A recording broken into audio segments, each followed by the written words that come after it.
¿Qué tal? ¿Cómo están? Gusto saludarlos. Muy bienvenidos, como siempre, gracias por la sintonía. La verdad es que en el transcurso de estos meses nosotros nos hemos ido centrando como un bebé pequeñito en los temas que nos hacían así. Nosotros mirábamos ahí y nos dedicamos a hablar de ese tema. Otro al día siguiente, otro tema. Aquí hacíamos así y nos dedicamos a hablar de ese tema.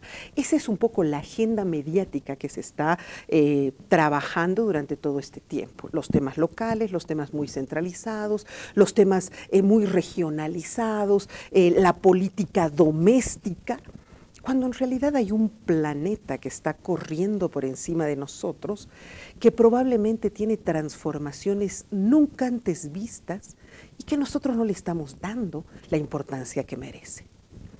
En ese tipo de prácticas seguimos hablando de pronto de la derecha, de la extrema izquierda. Creemos que ya un poquito hemos avanzado cuando decimos progresistas, cuando en realidad se están construyendo paradigmas, pero pues revolucionarios a todas nuestras etapas históricas, filosóficas, políticas, etcétera. Y justamente de eso vamos a hablar el día de hoy como primera parte de un programa que nos hemos animado a denominar el nuevo orden mundial. Para eso estoy el día de hoy con amigos de siempre. Voy a dar la más cordial bienvenida a Julio Alvarado. Gracias, querido Julio, por estar aquí. Tú estás haciendo un doctorado donde trabajas exclusivamente el tema de China como nueva potencia mundial. Hola, Julito, querido. Muy buenos días. Muchas gracias por la invitación. Un saludo aquí al distinguido colega para hablar de estos temas, porque tú tienes toda la razón. Estamos con las cortinas de humo, ¿no? Que ahora el SUS, que mañana el SOS, pasado, ya ha terminado carnaval, ya está terminando a las citas también, estamos en el día a día, la coyuntura, ¿no? Los opinadores, ¿no? Los neoliberales, y no vemos realmente lo que está pasando en el planeta. ¿Y cómo deberíamos nosotros preparar? Y cómo deberíamos afrontar esa situación, definitivamente. Doy la más cordial bienvenida a quien ha tenido la gentileza de proponer esta temática, un profesional de lujo, abogado, constitucionalista y penal, pero además máster en... ¿Qué hemos hecho? Seguridad, defensa y desarrollo hemos hecho, ¿no? Y también ahora estás trabajando un doctorado, ¿ya lo has concluido? No, estamos con los proyectos ya acabando. Casi, ¿no? Y luego voy a entrar a un doctorado en geopolítica. En geopolítica, que esa es tu pasión por lo que veo, y por eso me has propuesto este tema. Franklin Gutiérrez, bienvenido, Frank. Muchas gracias, Julio, un placer estar nuevamente en esta mesa de debate. Yo decía que nosotros como guaguas estamos, ¿no? En lo doméstico, y Julio un poco me respalda. Estamos en lo doméstico, en lo más criollo, queriendo resolver, no sé, la piedrita de la puerta de mi casa, cuando en realidad hay un planeta que está corriendo y que nosotros tendríamos que subirnos a ese tren, claro, ¿o no? Estamos entrando a la era de la geopolítica, el geofinanciamiento de los países terriblemente ya con una gran envergadura militar, ¿no? Donde ellos están viendo una visión muy grande más allá del planeta Tierra, la conquista nuevamente de estos continentes, la extracción de los recursos naturales, la apropiación de varios continentes, y nosotros estamos pensando en temas muy triviales, en temas muy del país adentro. Domésticos, tal cual. Y sí, nos estamos dando cuenta que los países como Brasil, la propia Venezuela, con su conflicto, ha entrado ya al nuevo orden mundial. Hoy, ¿no Venezuela también? Pero claro, con su conflicto. Si analizas tú el tema de la tripolaridad, sí, claro, que existe entre Rusia, Estados Unidos y China, sí, Venezuela es parte de esa claro, conquista. Ahí está, ¿no? en ese pero lógico, ojo de la tormenta está, sí, Venezuela en todo caso. Así es, porque China, si quiere tomar Venezuela, es para llegar a México. Y eso nadie lo sabe. Pero esa es pues la mentalidad de la geopolítica, que en Bolivia no se conoce mucho. Pero sin embargo le estamos abriendo las puertas constantemente a los chinos. Ayer nomás hemos tenido una marcha aquí en Bolivia de trabajadores de los chinos que están ofendidísimos por la forma de trabajo, de la forma de trato laboral que les están dando. O sea, nosotros estamos siendo como unos protagonistas casuales. No, para nada. Los chinos están metidos en todo el continente. Sí. Brasil tiene contratos fuertes con la China, Venezuela recientemente ha firmado contratos de uso de ferrocarriles, construcción de ferrocarriles, explotación de oro. El Brasil también. China es el acreedor de Estados Unidos. Cada norteamericano le debe $150.000 a la China. Entonces, China está metido en todo porque esa es su geopolítica, ¿no? Los bancos chinos te prestan el doble de lo que te puede otorgar el Banco Mundial, el BID, y a grandes facilidades, imagínate. O sea, es súper conveniente. Lógico, entonces los chinos están en todo lado. En cambio, por ejemplo, el tema de Argentina, que no quiere prestarse de los chinos, pero se presta de los fondos monetarios internacionales que son más bien manejados por la otra potencia, que es Estados Unidos. Claro, por eso es la tripolaridad, ¿no?, entre China, Estados Unidos y Rusia. ¿Quiere decir eso que no? ¿Y tú a quién escoges si fueras gobierno? ¡Ay, qué horror! ¿Cuál de los peores? Pero ahí está el detalle. ¿No? China, Argentina, Estados Unidos. Claro, ¿de quién te vas a agarrar? Rusia. Porque son tres potencias y todos los países tienen que saber de quién se van a agarrar. No puedes estar autónomo, ahí, ¿no es independiente, aislado. Nos hemos agarrado de China nosotros, aunque de repente no viene al caso todavía particularizar el país. Si yo te digo orden mundial, ¿cuál sería la definición que tú me das para quienes están llegando al programa? A ver, orden mundial. Empecemos por lo que teníamos, que era más fácil comprenderlo, ¿no? Hasta 1989, 1991, exactamente, vivíamos en un mundo bipolar. Dos potencias económicas, nucleares, militares, Estados Unidos, la Unión Soviética. En una guerra fría que en un momento y ahí dividió al mundo. Se repartieron el mundo en áreas de influencia. No te preguntabas, ¿quieres estar a mi lado? No, tú estás aquí, en el fondo. Y el otro bloque decía, no, tú estás aquí. O sea que se repartieron el mundo y eso en dos, y eso generó una estabilidad después de la Segunda Guerra Mundial hasta esa fecha. Ese era el orden mundial conocido. Ahora se genera un nuevo orden mundial donde ingresa un protagonista que jamás se hubiese esperado. Bueno, ya se hablaba de la China, tampoco es que China aparece de un momento a otro. El solo hecho de pensar en un país que en esa época, después de la Segunda Guerra Mundial, tenía más de 600 millones de personas, ya era una potencia poblacional, ¿no? Y está entre uno de los países que tiene mayor territorio, ¿no? Después de Rusia, Canadá, está China con territorio, entonces, pero naturalmente su nivel de desarrollo era bajísimo. Eso, ¿no?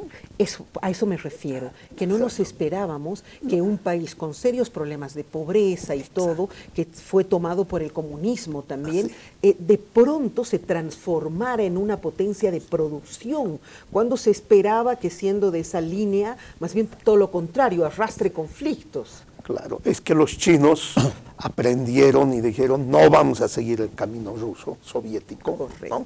No vamos a seguir, tenemos que tener nuestro propio camino. Y eso se va a implementar entre 1978 y 1980, y ahí el gran ideólogo va a ser Deng Xiaoping, y ahí coincidimos un poco con Franklin cuando dice, eso ya de izquierdas, derechas. Deng Xiaoping dice, señores, esa frase conocida, yo quiero, no me importa el color de... La cosa es que cases a todos. O sea, tenemos que tener políticas y un modelo económico que elimine la pobreza en nuestro país y nos convierta en un país. Si me tuvieras que definir, como siempre exijo que se haga en el programa, con términos muy sencillos, cada uno de estos países, por ejemplo, a mí se me ocurre decir que la China es un país que gracias a su gran cantidad de población puede hacer una producción barata y accesible. ¿Qué pasa con Estados Unidos? ¿Qué ofrece Estados Unidos al mundo? Bueno, Estados Unidos, muchos dicen, y hemos escuchado ese discurso, la crisis del imperialismo, ya se está muriendo el imperialismo. No, yo digo, sigue siendo la primera potencia militar mundial. Eso ni los chinos han alcanzado, ¿no? Segundo, sigue siendo una potencia tecnológica, que está cediendo terreno en muchos aspectos, pero no podemos decir que que no cuenta para nada. Sí. Sigue siendo la primera sobre China. Sobre China, todavía. Estás diciendo militar y tecnológica, sobre China. En el tema tecnológico, en algunos aspectos, está adelantado, en otros campos ya ha perdido la batalla. Por ejemplo, en el tema de los famosos autos eléctricos, ahí China está muy bien. No, y en el tema económico sigue siendo la primera economía mundial y China que le está pisando los talones por detrás. ¿Y Rusia? Rusia es una potencia militar, fundamentalmente. ¿Qué sería en segundo lugar, tercer lugar? Yo lo pondré en un tercer lugar porque económicamente tiene una economía que es más o menos la séptima, octava del mundo. En tecnología es rústico, sin embargo. En tecnología militar sigue todavía siendo una potencia, ¿no? Territorialmente es el país más extenso de todos los países, por lo tanto tiene materias primas, etcétera. Entonces, cada uno tiene sus determinadas fortalezas. Y lo que nos estamos olvidando, y Franklin no mencionaba, era a la Unión Europea, porque los europeos, hay países con potencia atómica, como Francia, el Reino Unido, hay países en la Unión Europea con una potencia económica muy fuerte como Alemania. ¿Estarías poniendo a Europa como otra de las otro polo? Otro polo. O sea, serían 4 polos, ya no 3. En este momento, en este mundo multipolar, yo cuento 4 hasta 5. Nos hemos olvidado de Japón. Pero la India se va a comer a toda la Europa. Eso, y la India. Por eso. Ahí quería ir. Por eso. Aquí los tigres del Asia. Estamos en un proceso se está estructurando el nuevo orden mundial. O sea, no hemos terminado. Estamos en proceso de. Estamos en proceso de. Pero interesante que me hayas hecho esa referencia de qué tiene cada uno para ofrecer, porque me imagino que así también estamos sin embargo, en un mundo un poquito más libre. Si bien antes, como decía Julio, decían, usted, boliviano, usted se cuadra al imperio, no me interesa lo que usted opine. Ahora creo que ya es diferente. Los países pueden un poco decidir hacia dónde van a ir de acuerdo a sus beneficios que puedan tener. Así, en cambio, Bolivia se ha cuadrado a China en todo caso. Pero claro, lo que pasa es que Estados Unidos ha perdido ese poder de control. Sí. ¿No? Crece el poderío de China, crece el poderío de Rusia. Estados Unidos va perdiendo presencia porque tú ante un abuso de Estados Unidos puedes pedir la ayuda a Rusia. El mismo caso de Venezuela, ¿no? Sí, ¿no? Venezuela le dicen, te vamos a intervenir, Rusia le dice, un momentito, acá nadie va a intervenir. Venezuela, China eso, también. Pero, ¿no? Entonces, es pesos contra pesos que se van colocando cuando un país está en riesgo, ¿no? Por ejemplo, China entra suavemente a Sudamérica. Yo tengo un dato muy importante. A ver. Venezuela es el país que más le debe a la China. 40.000 millones de dólares. Yo pensé que a Rusia era la que más le debía. No, este es un último dato. A la China. Luego está Brasil. Brasil le debe a la China 16.000 millones de dólares. Luego está Argentina, que le debe 10.000 millones de dólares a la China. Luego está el Ecuador, mira, el Ecuador le debe 6.000 millones de dólares. Nos hemos empeñado los chinos. Son los países sudamericanos que más le deben ¿Y nosotros? A la China. No, ¿Tienes el dato? Mínimo, no tengo el dato exacto. Nosotros pero es menos. No es mucho. Menos, Julio, le debemos 800 millones de dólares en este momento. 800. Pero tenemos ya convenios firmados. Esto pasó doña Jimena Costa. Sí. Ha hecho todo el relato de los convenios de deuda con China y tenemos todavía 1.200 millones de dólares que tiene que desembolsar China. Entonces, o sea, le vamos a deber 2.000 millones de dólares. Es la deuda desembolsada. La mitad del Ecuador. La mitad del Ecuador. El Ecuador le debe más. Está más Las inversiones son en hidroeléctricas, redes ferroviarias, con el caso de Argentina, porque los chinos están interesados de llegar al Pacífico y al Atlántico, ¿no? Acá estamos pensando internamente, pero los chilenos, los argentinos, ya han tomado su decisión, sus contratos y han dicho no. Acá ya tenemos los contratos hechos al Atlántico y al sur, ¿no es cierto? Y crear caminos también, ¿no? Porque si tú vas a crear caminos del Atlántico no hay pueblos pues donde descansar ni donde colocar una gasolinera. Entonces todas esas pequeñas cosas hay que tienes que verlas, ¿no? Entonces este nuevo orden mundial, ¿no?, que va cambiando, no es estático el nuevo orden mundial. En un momento estamos en una tripolaridad, en otro momento puede ser 4. como yo veo la India que va creciendo, se También la los va India. comiendo, ¿no? Europa. O Europa, o la visión de Norteamérica, que es dejar el Medio Oriente, es retirar sus ejércitos para irse, esta vez se va a ir a Europa. A Europa, esa es la visión que tiene Trump, en decir, bueno, voy a retirar ya del Medio Oriente mis ejércitos, pero está mirando a Europa otra vez, conquistar Europa. Mientras que la China está pensando en conquistar Brasil, ¿no? Pero Bolsonaro está más afesado a Trump porque son de la misma línea política y agarrados del cristianismo. O sea que estamos como en un tira y afloja en este momento. Hay una jugada de estas potencias a conquistar uno y otro país. China apuesta a darte créditos medianamente blandos para que te enganches con ellos. ¿Y a quiénes afecta? A los banqueros de Nueva York. Claro. Los 16 banqueros más poderosos de Nueva York están siendo afectados. Es por ello que esos 16 banqueros con George Soros es el que van a financiar las caravanas, ¿no?, de migración, porque quieren afectar la política de Trump. Trump está pensando en un nacionalismo y va contra el globalismo. Por eso ya no es izquierda-derecha en este momento, el nuevo orden mundial. Es globalistas contra nacionalistas proteccionistas. O sea, ¿Soros estaría trabajando con los chinos? En este momento, ¿quién trabaja con quién? Es muy difícil. Por eso decía, estamos en la construcción de un nuevo orden mundial, económico, militar, social, etc., ¿no? Y aquí eso sí, hay una tendencia que todos están reaccionando a lo que hace China. Antes, en el siglo XIX, todos reaccionaban a lo que hacía el Reino Unido. Sí. En el siglo XX todos reaccionaban a lo que hacía Estados Unidos. Ahora en el siglo XXI todos están reaccionando a lo que hace China. ¿Y cuál ha sido el planteamiento de China?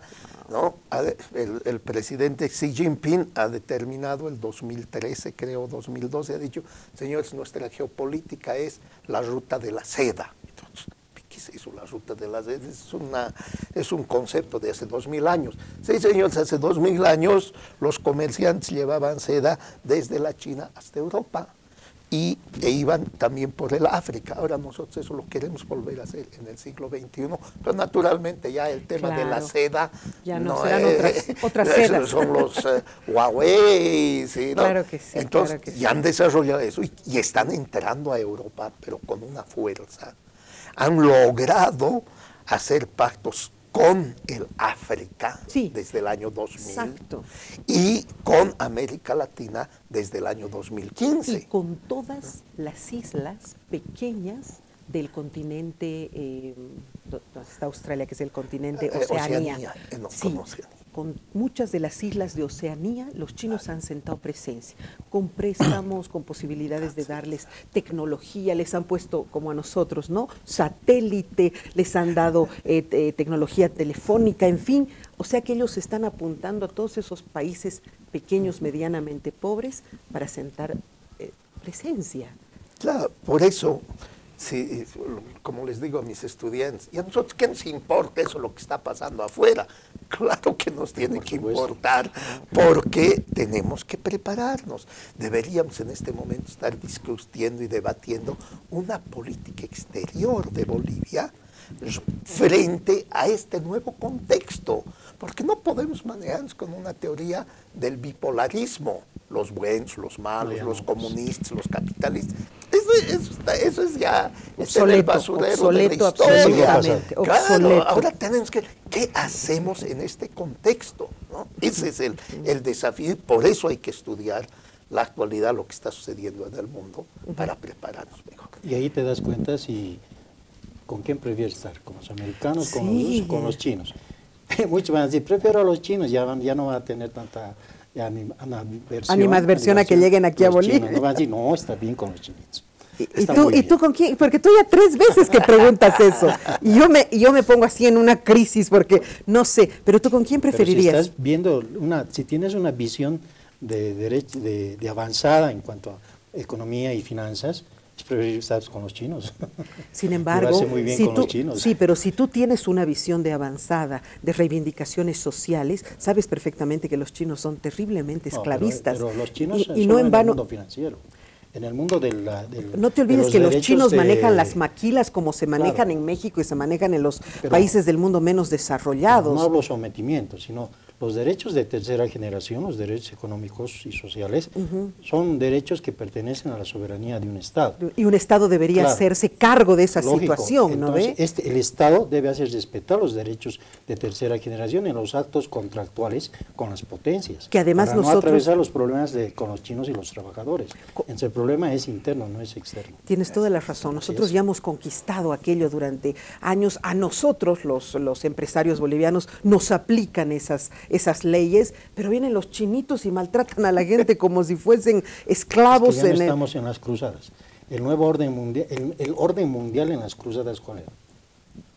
En las cruzadas... No he estado, ¿cómo era? Hay que conocer la historia. No sé, lo siento. Hay que reconquistar, ¿no es cierto? Hay que ir por los pueblos, ¿no? Que nos conviene catequizar era en esa época, los árabes. Los españoles decían, no, hay que recuperar los territorios que eran del cristianismo. Los musulmanes decían, no, se dio las cruzadas. Y la plata de Potosí fue para pagar precisamente las jubilaciones de las cruzadas. Claro. Entonces, ese era el orden mundial en ese momento.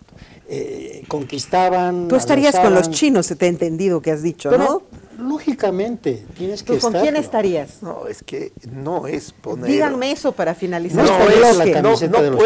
No puedes, y por eso es interesante este debate, desde mi punto de vista, no puedes alinearte en este nuevo modelo multipolar con una potencia. Interesante esa ¿no? postura. Más bien es tratar de tener muy buenas relaciones con estas potencias como diferenciadas. Lo tiene Europa. Como lo tiene Europa. Y como lo está haciendo Chile, está haciendo Perú, tratados de libre comercio con China, tratados de libre comercio con Estados Unidos, con Europa, con Japón. Entonces están diversificando. Y si tú me quieres apretar el cuello, voy a ir donde él, voy a ir donde el otro. Entonces, como ha hecho Venezuela también, pues. Aplicar la geopolítica inglesa, yo no tengo amigos, tengo conocidos. Exacto, simplemente, los gringos son muy... ¿no es cierto? Entonces, tienes que aplicar lo bueno. No es nada personal, solo son negocios. Solo son ¿no es negocios, cierto? Claro. Es así, al estilo El Padrino. A eso estamos llegando en la geopolítica. Me parece interesante. La próxima media hora vamos a reflexionar sobre el tema. Usted ya ha tenido como una especie de conceptualización de lo que es ese nuevo orden mundial, de quienes están jugando los papeles protagónicos en este planeta, y la próxima media hora sí nos vamos a dedicar a reflexionar cómo nos afecta, con quién estamos, con quién no deberíamos estar, cómo jugar a ser la niña bonita y cuáles son nuestras cualidades para hacerlo. Ya volvemos.